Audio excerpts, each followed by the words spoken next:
Well, since we're going through with this rite of parting, I guess it means that those rumors hit the nail on the head. So Rex Lapis is really... But they didn't catch the culprit, did they? Oh, come on. Do you think that the assassin could have been a normal person? You know what I think. I don't think any of the gossip on the streets you hear from those shady types is worth anything. There's only one real possibility in my mind. I've heard that the assassin was that Fatui fellow. Youngish, pretty high in rank. I think they called him Child. The Fatui? They certainly are very suspicious. Who knows what those greedy, crooked folks... Shh! Lower your voice. If the Fatui catch you in their sights, Rex Lapis won't be around to protect you this time.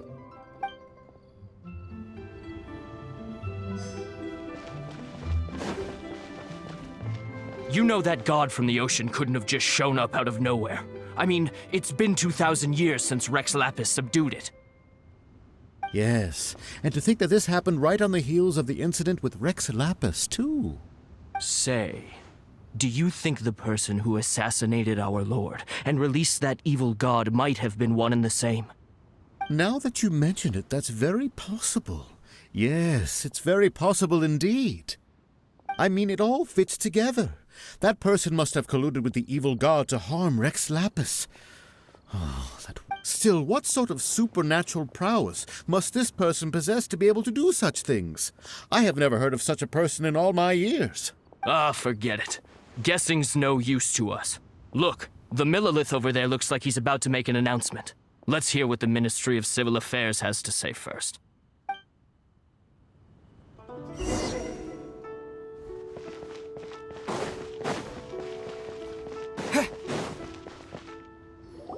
Hear ye all, the Chising's words.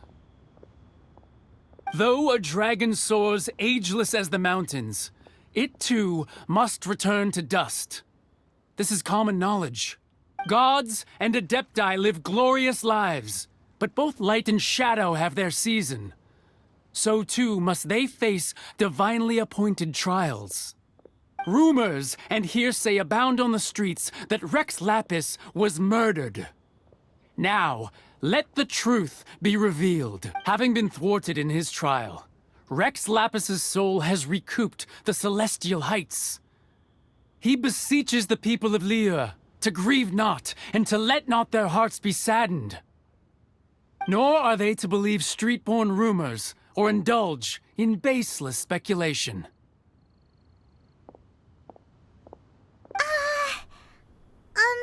Paimon needs a translation on what the Chising's announcement said. So that's how they're spinning it.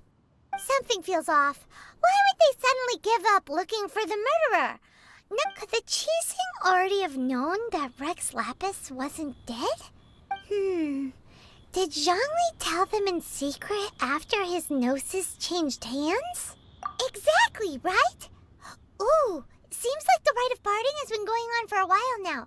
Let's go have a look.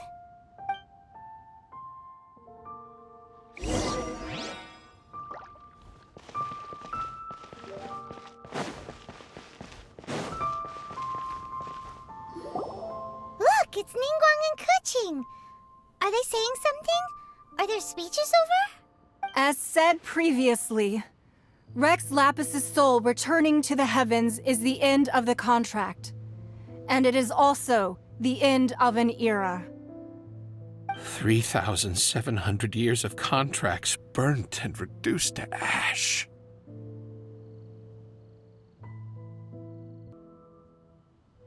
We, the people of Liyue, were indeed prosperous. But blinded by our prosperity, we forgot that time can be pitiless. The long, unending dream of our Archon walking among us. Now that we have awoken from our dream, we must learn to say farewell. Will you stand with us as we re-establish our contracts? As we build a new age of prosperity? So concludes the words of Her Eminence the Tianquan. Does Her Eminence the Yuheng have anything to add? Huh? Is she looking this way? Traveler, She really is looking our way. Is that the traveler who they say defeated the ancient god? So young. The Liyue Qixing always repay their debts. And as you have heard, our eyes see far and our reach is long. Name your price. You deserve that much. Whoa.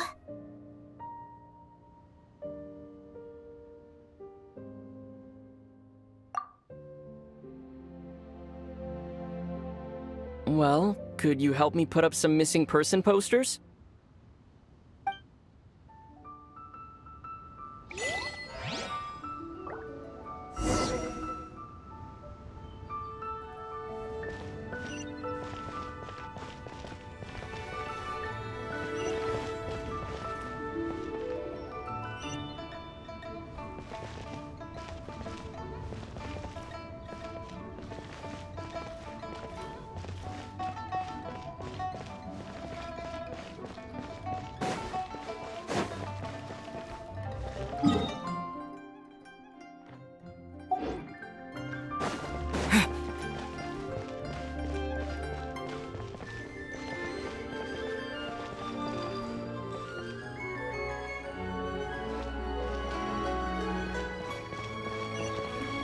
Roping you in was possibly the most masterful move we could have made.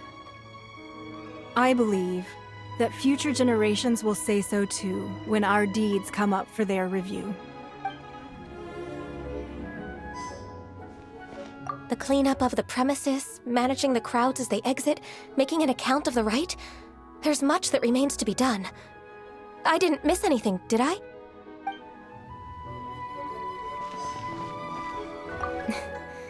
Why, you. Were you just trying to look cool earlier, or are you really that selfless? If you were looking for someone, you could have just told me that in private.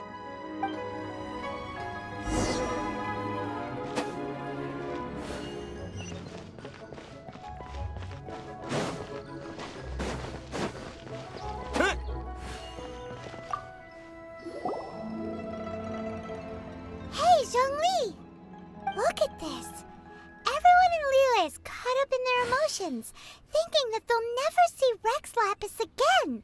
And here you are looking all relaxed. Why would I not feel more at ease after laying down the burden I have borne for 3,700 years? Right. If the two of you can spare the time, I should treat you to a meal at the Xinye kiosk. Ha! That sounds like big talk, Zhongli. Paimon might have believed you if you were treating us to some third-round knockout, but you'd have to pay out your nose just to stand inside Xinye kiosk. Are you sure you can afford it? You're right. I do lack the Mora. But why would Morax lack Mora? As the Rex Lapis Morax, I can easily create Mora. But since I have chosen to walk this earth as the mortal Zhongli, I should abide by the same rules that mortals do. When I was journeying with you, though I still had the Gnosis in hand, I knew that I must soon retire from my role as an Archon.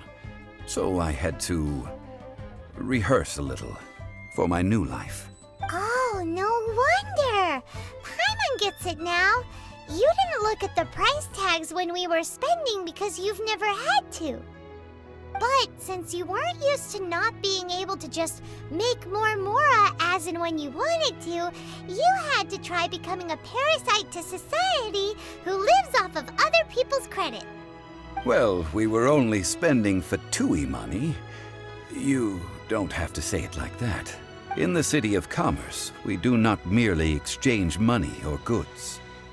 We also exchange knowledge, memories, and foresight, as well as positions, roles, and lives. The Archon Morax could never experience life as the true mortal Zhongli could, no matter how many times he descended to be with his people. I must thank you for that. I will treasure the memories that I made as Zhongli, traveling the streets of Liyue with you.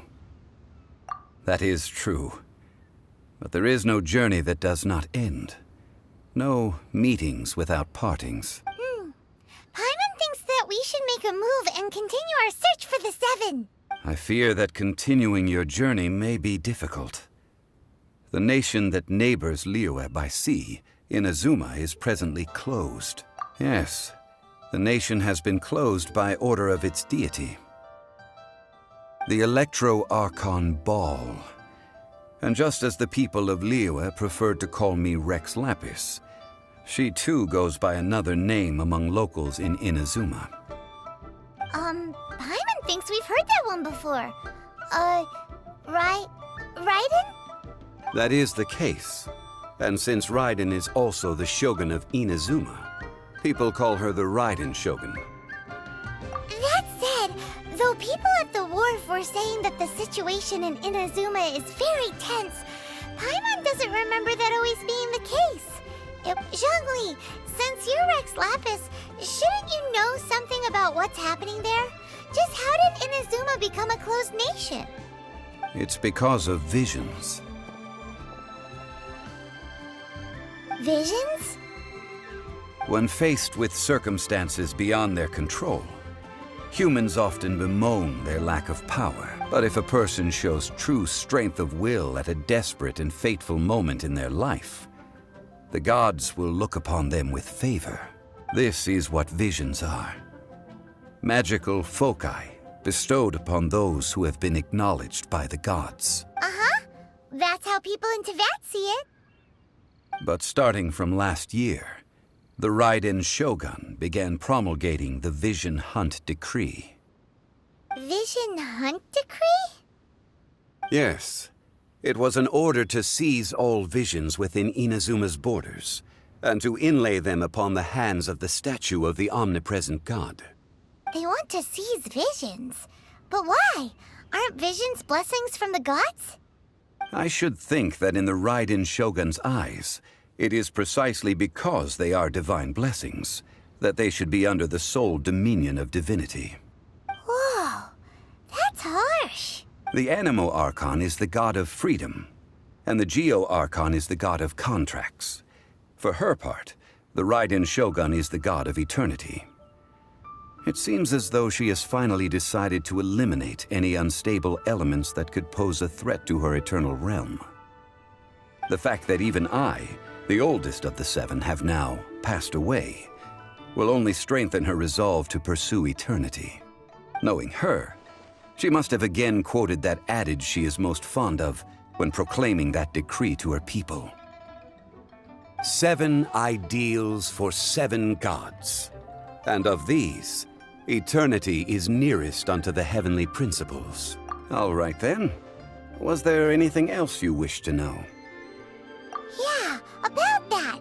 Before the Qixing made their announcement, we listened to a lot of people talking on the way. Most of them put the blame for everything on Child.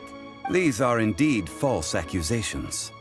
But it remains undeniably true that Child did send people to the Jade Chamber to prevent the Adepti and the Qixing from defeating the ancient god. I've heard that Ningguang is busy milking that for all it's worth on the foreign relations front at the moment, browbeating the envoys of the Fatui. Ha! Those poor Snezhnayan diplomats. If it were not for Child's exalted position as a harbinger, I'm certain that they would have shifted all the blame to him and called for his dismissal by now. All right then. Was there anything else you wish to know? Well then, I suppose you'll have to find a way to get inside this closed nation. Have patience. I suspect that some serendipity must first come into play.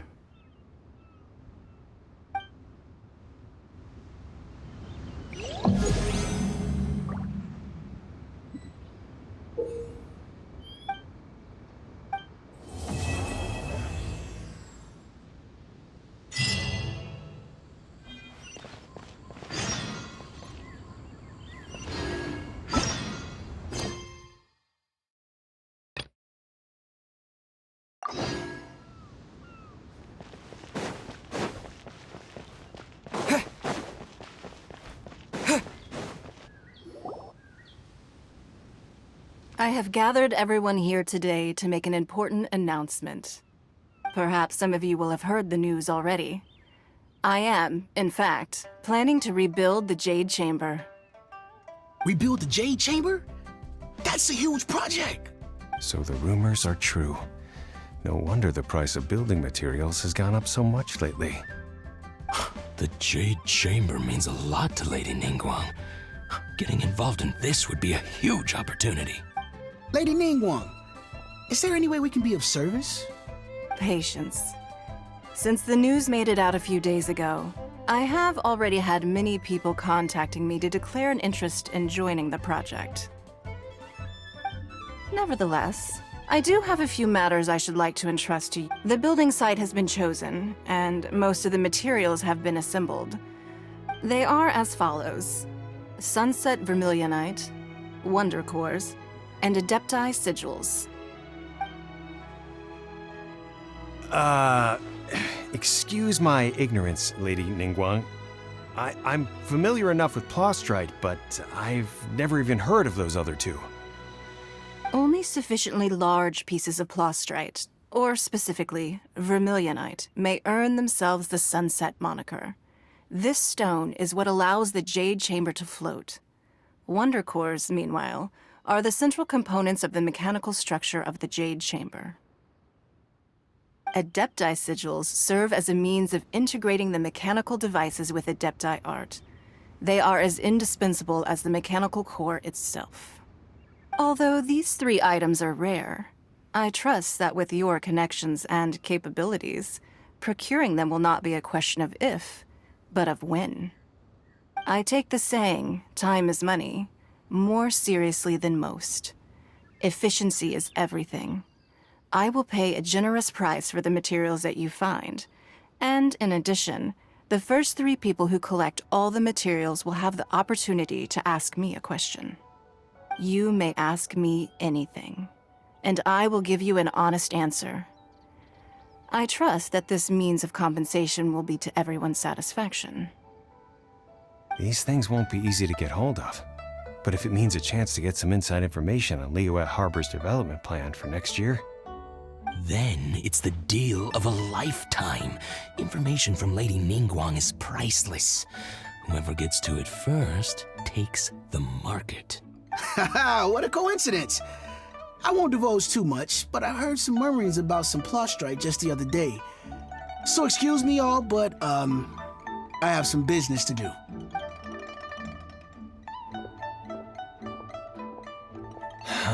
No. We better move quickly, or this opportunity will be snatched away from us. Ningguang's rebuilding the Jade Chamber? This is a huge deal! Let's get involved! So you heard my announcement, did you? What do you think? Interested? Yes. Providing the question pertains to something I am knowledgeable about. Really? Ooh, then Paimon will ask you about how to run a business! Then we'll never be short of Mora ever again. Of course. But how much information I share with you will depend on your performance. The construction of the Jade Chamber requires a great deal of space. The abandoned mine outside the Golden House has been selected as the building site. I have other business to attend to now. Otherwise, I would gladly escort you to the site in person. When you do arrive, please seek out my secretary. Remember, this is a race against the clock. A rare opportunity presents itself to you. Do not let somebody else snatch it from your grasp. Ningguang seems super busy. Come on, we'd better get going. First, we gotta get out of Eugene Terrace. Huh? Look! It seems like there's something kind of fishy going on over there. Ma'am, you seem like an eminent and distinguished young lady to me. I can see that you're easily gonna win this procurement contest Lady Ningguang has set up. As it happens, we have some information about the materials that I really think might interest you. Come on, let's find somewhere a little more private, and we can get down to brass tacks. No, I don't need it. Don't be like that. Hey, come on! Don't go! Why don't you stand there after her? Oh, right, yeah.